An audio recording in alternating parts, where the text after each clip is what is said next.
A plane that crashed in eastern Indonesia was on August 18 found completely destroyed with the bodies of all 54 people who had been aboard amid the wreckage in a fire-blackened clearing at a remote site in dense jungle. Rescuers finally reached the debris of the Trigana airplane, which went down on August 16 during a short flight in bad weather, after being forced to abandon search efforts a day earlier due to the mountainous terrain and bad weather. The plane has crashed, it is completely destroyed, Search and Rescue Chief Bambang Soelistyo said of the ATR-42-300 after rescue teams reached the site in Papua province at 9:30 a.m., 12:30 GMT. Everything was in pieces and part of the plane is burnt. We could see burn marks on some pieces. The disaster is just the latest air accident in Indonesia, which has a poor aviation safety record and has suffered major disasters in recent months, including the crash of an AirAsia plane in December with the loss of 162 lives. Photos of the site showed a fire-blackened clearing in thick jungle strewn with debris. The twin-turboprop plane was carrying 54 people, 49 passengers and 5 crew, and officials said all the bodies had been found among the wreckage. Some bodies were not intact, and others were badly burnt. The plane's black boxes, consisting of a flight data recorder and cockpit voice recorder, were also found, the Transport Ministry said. The devices should provide clues about what caused the crash, which officials believe was likely due to the weather.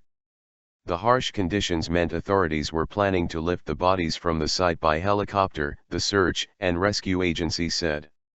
The challenge is the weather, it changes from good to bad very fast and it's very cold now, Captain Benny Sumiryanto, Trigana Air's Service Director of Operations, told AFP.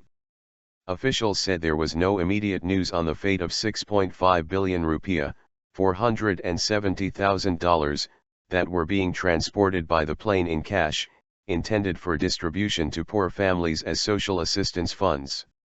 A team of about 100 rescuers, including personnel from the military, police and search and rescue agency, were at the crash site, the Transport Ministry said.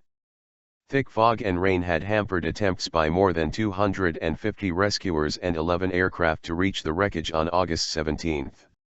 The plane had set off from Papua's capital Jayapura on what was supposed to be a 45-minute flight to Oxabil, a remote settlement in the mountains. But it lost contact with air traffic control about 10 minutes before reaching its destination, soon after the crew requested permission to start descending in heavy cloud and rain to land. Trigana Air's Sumiryanto said unpredictable weather and mountainous terrain had likely caused the accident, adding that the plane was in good condition and the pilot experienced. Small aircraft are commonly used for transport in remote and mountainous Papua, and bad weather has caused several accidents in recent years.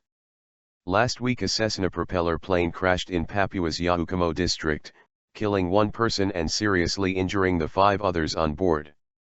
Officials suspect that crash was also caused by bad weather. Trigana Air, a small domestic Indonesian airline, has experienced a string of serious incidents and is banned from flying in European Union airspace. Last year's AirAsia crash was one of 2 major air accidents that Indonesia has suffered in the past year alone. In June, an Indonesian military plane crashed into a residential neighborhood in the city of Medan, exploding in a fireball and killing 142 people. The aviation sector in Indonesia is expanding fast, but airlines are struggling to find enough well-trained personnel to keep up with the rapid growth in the archipelago of more than 17,000 islands.